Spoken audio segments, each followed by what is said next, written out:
ತ್ರಿಪದಿ ಕವಿ ಸರ್ವಜ್ಞರು ಸಾಮಾಜಿಕ ಅಂಕುಡೊಂಕುಗಳನ್ನು ತಿದ್ದುವುದರ ಮೂಲಕ ಸಮಾಜಕ್ಕೆ ತಿಳಿಸಿದವರು ಸರ್ವಜ್ಞರು. ಇವರು 16ನೇ ಶತಮಾನದಲ್ಲಿ ಅವರ ತ್ರಿಪದಿಗಳ ಮೂಲಕ ನೀಡಿದ ಸಂದೇಶ ಜನರನ್ನು ಜಾಗೃತರಾಗುವಂತೆ ಮಾಡಿದವು ಎಂದು ಕಲ್ಯಾಣ ಕರ್ನಾಟಕ ರಸ್ತೆ ಸಾರಿಗೆ ನಿಗಮದ ವ್ಯವಸ್ಥಾಪಕ ನಿರ್ದೇಶಕ ಎಂ ರಾಜಪ್ಪ ಹೇಳಿದರು. ಬುಧವಾರದಂದು ಸರ್ದಾರ್ ವಲ್ಲಭಭಾಯಿ ಪಟೇಲ್ ವೃತ್ತದಲ್ಲಿರುವ ಕನ್ನಡ ಸಾಹಿತ್ಯ ಪರಿಷತ್ತು ಕನ್ನಡ ಭವನದಲ್ಲಿ ಕಲಬುರಗಿ ಜಿಲ್ಲಾಡಳಿತ, ಕನ್ನಡ ಮತ್ತು ಸಂಸ್ಕೃತಿ ಇಲಾಖೆ, ಮಹಾನಗರ ಪಾಲಿಕೆ ಹಾಗೂ ಜಿಲ್ಲಾ ಪಂಚಾಯತ್ ಕಲಬುರಗಿ ಇವರುಗಳ ಸಂಯುಕ್ತಾಶ್ರಯದಲ್ಲಿ ಶ್ರೀ ಸಂತ ಕವಿ ಸರ್ವಜ್ಞ ಅವರ ಭಾವಚಿತ್ರಕ್ಕೆ ಮಾಲಾರ್ಪಣೆ ಮಾಡಿ ಮಾತನಾಡಿದ ಅವರು, ಸಮಾಜದ ಅಂಕುಡೊಂಕು, ಸಾಮಾಜಿಕ ಪ್ರಜ್ಞೆ, ಬದುಕಿನ ನೀತಿ ಮೌಲ್ಯಗಳನ್ನು ಸರ್ವಜ್ಞರು ರಚಿಸಿರುವ ತ್ರಿಪದಿಗಳ ಮೂಲಕ ಕಾಣಬಹುದು. ಅವರ ಸಾರ್ಥಕ ಬದುಕು, ಸಾಮಾಜಿಕ ಸೇವೆ ಎಂದಿಗೂ ಯುವ ಜನಾಂಗಕ್ಕೆ ಪ್ರೇರಣೆಯಾಗಬೇಕು ಎಂದರು. ಬಹಳ ನಮ್ಮ ಸರ್ವಜ್ಞನ ಒಂದು ಯಾರೆಂಬುದ್ರ ಬಗ್ಗೆ ಗೊತ್ತಿದೆ. ಸರ್ವಜ್ಞ ಬಹುಶಃ ಯಾರೇ ಗೊತ್ತಿಲ್ಲ, ಇವರು ಯಾವ ಕ್ಯಾಸ್ಟ್ ಅಂತಂದು ಗೊತ್ತಿಲ್ಲ. ಈ ಜಯಂತಿ ಇರುವುದರಿಂದಲೇ ಇವರು ಕುಂಬಾರ ಸಮಾಜಕ್ಕೆ ಸೀಮಿತವಾಗಿದೆ. ಸರ್ವಜ್ಞ ಅಂತಂದ್ರೆ ಸಂಸ್ಕೃತಿಯಲ್ಲಿ ಸರ್ವ ಜ್ಞಾನವನ್ನು ಬಲ್ಲವನು, ಅದಕ್ಕೆ ಸರ್ವಜ್ಞ ಅಂತ ಕರೀತಾರೆ. ದಿನದ ರೂಢಿಗಳಲ್ಲಿ ನಾವು ಪ್ರತಿಯೊಬ್ಬರು ಜಾತಿ ಹಿಡ್ಕೊಂಡು ಯಾವುದೇ ಜಾತಿ ಇರಲಿ ಸರ್ವಜ್ಞರನ್ನು ನಾವು ನೆನೆಯದೇ ಇರುವುದಿಲ್ಲ. ಅವರ ವಚನಗಳು ಮುಟ್ಟದ ಗಿಡವಿಲ್ಲ. ಅವರ ಮಾತು ಆಡುವ ಶಬ್ದಗಳೇ ಇಲ್ಲ. ಎಲ್ಲವನ್ನು ಸಮಾಜದ ಒಂದು ಅಂಕುಡೊಂಕುಗಳನ್ನಾಗಲಿ ಸಾಮಾಜಿಕ ಪ್ರಜ್ಞೆ ಅವರು ಉಂಟು ಮಾಡಿದರು ಮತ್ತು ಬದುಕಿನ ನೀತಿ ಮೌಲ್ಯಗಳನ್ನು ವಚನಗಳ ಮುಖಾಂತರ ನಾವು ಕಾಣಬಹುದು. ಇದೇ ಸಂದರ್ಭದಲ್ಲಿ ಕುಂಬಾರ ಸಮಾಜದ ಜಿಲ್ಲಾ ಅಧ್ಯಕ್ಷರಾದ ಶಿವಶರಣಪ್ಪ ಎಲ್ ಕುಂಬಾರ್ ಅವರು ಮಾತನಾಡಿ, ನಾಡು ಕಂಡ ಶ್ರೇಷ್ಠ ಕವಿ, ತ್ರಿಪದಿ ಕವಿ, ಸಂತ ಕವಿ ಎಂದೇ ಪ್ರಸಿದ್ಧಿಯಾದ ಸರ್ವಜ್ಞರ ಜಯಂತಿಯನ್ನು ಜಿಲ್ಲಾಡಳಿತ ಅದ್ದೂರಿಯಿಂದ ಆಚರಣೆ ಮಾಡುತ್ತಿದ್ದರು. ನಮ್ಮ ಸಮಾಜದವರು ಕಾರ್ಯಕ್ರಮದಲ್ಲಿ ಭಾಗವಹಿಸದೇ ಇರುವುದು ಬೇಸರದ ಸಂಗತಿ ಎಂದರು. ನಾಡು ಕಂಡ ಶ್ರೇಷ್ಠ ಕವಿ, ತ್ರಿಪದಿಗಳ ಬ್ರಹ್ಮ ಅಂತೇಳಿ ಖ್ಯಾತಿಯಾಗಿರ್ತಕ್ಕಂಥ ಸಂತ ಕವಿ ಸರ್ವಜ್ಞರವರ 505ನೇ ಜಯಂತಿ ಆಚರಣೆಯ ಸಂಭ್ರಮದಲ್ಲಿದ್ದೀವಿ. ಆದರೆ ನಮ್ಮ ಸಮಾಜದಲ್ಲಿ ಇಂಥ ಒಬ್ಬ ಮಹಾನ್ ಕವಿ, ಮಹಾನ್ ವ್ಯಕ್ತಿ, ಇಡೀ ದೇಶವೇ, ಇಡೀ ನಮ್ಮ ನಾಡೇ ಕೊಂಡಾಡಿರ್ತಕ್ಕಂಥ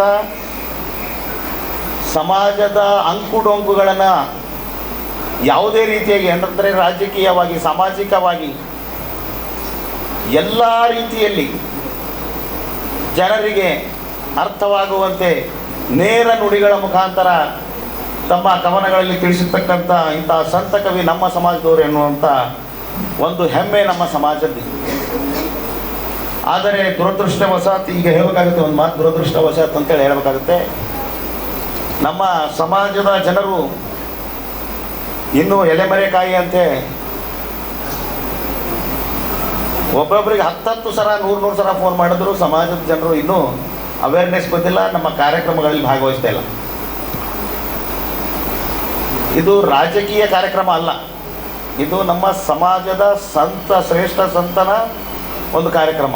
ಇಂಥ ಕಾರ್ಯಕ್ರಮದಲ್ಲಿ ನಾವು ಒಂದು ಪಾಲ್ಗೊಳ್ಳುವುದೇ ನಮ್ಮ ಪುಣ್ಯ ಅಂತೇಳಿ ಭಾವಿಸಿ ಎಲ್ಲರೂ ಸ್ವಯಂ ಪ್ರೇರಿತವಾಗಿ ಬಂದಲ್ಲಿ ಕಾರ್ಯಕ್ರಮಗಳು ಯಶಸ್ವಿ ಆಗ್ತವೆ.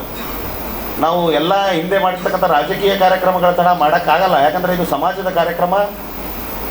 ಈ ವೇದಿಕೆ ಮುಖಾಂತರ ಇಷ್ಟೇ ಹೇಳೋಕ್ಕಾಗೋದು, ಇನ್ನಾದರೂ ನಾವೆಲ್ಲ ಒಗ್ಗಟ್ಟಾಗಿ ಹೋಗದಿದ್ದರೆ ಈಗ ಹೇಗಿದ್ದೀವಿ ರಾಜಕೀಯ ಪ್ರಾತಿನಿಧ್ಯ ಇಲ್ಲದೆ ಮುಂದೆನೂ ಸಹ ಸಿಗುವಂಥದ್ದು ತುಂಬ ಕಷ್ಟ ಅಂತ ಅನಿಸುತ್ತೆ. ಎಲ್ಲಿ ಒಗ್ಗಟ್ಟಿಲ್ಲ ಅಲ್ಲಿ ಬಲ ಇಲ್ಲ. ಇರೋದೇ ಸ್ವಲ್ಪ ಜನ ಬೆರಳಿಗೆಷ್ಟು, ಅದರಲ್ಲೇ ಆ ಕಡೆ ಒಬ್ಬರು ಈ ಕಡೆ ಒಬ್ಬರು ಹೋದರೆ ಸಮಾಜ ಬೆಳೆಯೋದು ತುಂಬ ಕಷ್ಟ. ಹಾಗಾಗಿ ಯಾರೋ ಒಬ್ಬರು ಮುಂದೆ ಬರ್ತಿದ್ದಾರೆ ಅಂದರೆ ಅವರಿಗೆ ಸಪೋರ್ಟ್ ಮಾಡ್ತಕ್ಕಂಥ ಕೆಲಸ ಸಮಾಜದ ಎಲ್ಲರೂ ಸೇರಿ ಮಾಡಬೇಕಾಗಿದೆ. ಮುಂದೆನೂ ಕೂಡ ಮಾಡ್ತೀರಿ ಅನ್ನುವ ಭರವಸೆಯೊಂದಿಗೆ ತ್ರಿಪದಿ ಕವಿ ಸಂತನ ಮಹಾನ್ ಕವಿಯ ಮತ್ತೊಮ್ಮೆ ತಮ್ಮೆಲ್ಲರಿಗೂ ಜಯಂತಿಯ ಶುಭಾಶಯಗಳನ್ನು ಹೇಳ್ತಾ ನಾನು 2 ಮಾತುಗಳಿಗೆ ವಿರಾಮ ಕೊಡ್ತೀನಿ. ಜೈ ಹಿಂದ್, ಜೈ ಕರ್ನಾಟಕ. ವೇದಿಕೆ ಮೇಲೆ ದಿವ್ಯ ಸಾನ್ನಿಧ್ಯ ವಹಿಸಿದ ಪೂಜಾ ಬಸವಲಿಂಗಯ್ಯ ಹುಣಸಗಿ ಹಡಗಿಲ್, ವೇದಮೂರ್ತಿ, ಕನ್ನಡ ಮತ್ತು ಸಂಸ್ಕೃತಿ ಇಲಾಖೆಯ ಸಹಾಯಕ ನಿರ್ದೇಶಕರಾದ ದತ್ತಪ್ಪ ಸಾಗನೂರ್, ನವಕಲ್ಯಾಣ ಕುಂಬಾರ ಸಂಘದ ಜಿಲ್ಲಾ ಅಧ್ಯಕ್ಷ ಸುನಿಲ್ ಕುಂಬಾರ್, ಹೈಕೋರ್ಟ್ ಡಿವೈಎಸ್ಪಿ ಜಗನ್ನಾಥ್ ಮಾಧವಾರ್ ಸೇರಿದಂತೆ ಕುಂಬಾರ ಸಮಾಜದ ಬಾಂಧವರು ಭಾಗಿಯಾಗಿದ್ದರು. ಕಾಮರೆಡ್ಡಿ ಆರ್ಥೋ ಮತ್ತು ಟ್ರಾಮಾ ಕೇರ್ ಆಸ್ಪತ್ರೆ ಕಲಬುರಗಿ. Doctor S B. ಕಾಮರೆಡ್ಡಿ ಹಾಗೂ ಡಾಕ್ಟರ್ ಪ್ರತಿಮಾ ಎಸ್. ಕಾಮರೆಡ್ಡಿ ಸಾರಥ್ಯದಲ್ಲಿ ಕಳೆದ 11 ವರ್ಷಗಳಿಂದ ಸಾವಿರಾರು ರೋಗಿಗಳಿಗೆ ದಿನದ 24 ಗಂಟೆ ತುರ್ತು ಸೇವೆ ನೀಡಿದ ಶ್ರೇಯಸ್ಸು. ಆರ್ಥೋ ಚಿಕಿತ್ಸೆಗೆ ನುರಿತ ವೈದ್ಯರ ತಂಡ, neuro surgery, joint replacement surgery, interventional pain clinic, plastic surgery, facial maxillo surgery, ದಿನದ 24 ಗಂಟೆ ಲ್ಯಾಬ್ ಸೌಲಭ್ಯ, ದಿನದ 24 ಗಂಟೆ ಮೆಡಿಕಲ್ ಸೌಲಭ್ಯ, ಡಿಜಿಟಲ್ ಎಕ್ಸ್ರೇ, ದಿನದ 24 ಗಂಟೆ ಬ್ಲಡ್ ಬ್ಯಾಂಕ್ ಸರ್ವಿಸ್, ದಿನದ 24 ಗಂಟೆ ಆಂಬ್ಯುಲೆನ್ಸ್ ಸೌಲಭ್ಯ. ಹೆಚ್ಚಿನ ಮಾಹಿತಿಗಾಗಿ ಸಂಪರ್ಕಿಸಿ ಸರ್ಕಾರಿ ಐಟಿಐ ಕಾಲೇಜು ಮುಂಭಾಗ, ಕಾಮರೆಡ್ಡಿ ಆರ್ಥೋ ಮತ್ತು ಟ್ರಾಮಾ ಕೇರ್ ಆಸ್ಪತ್ರೆ ಕಲಬುರಗಿ. Phone number 084722566163.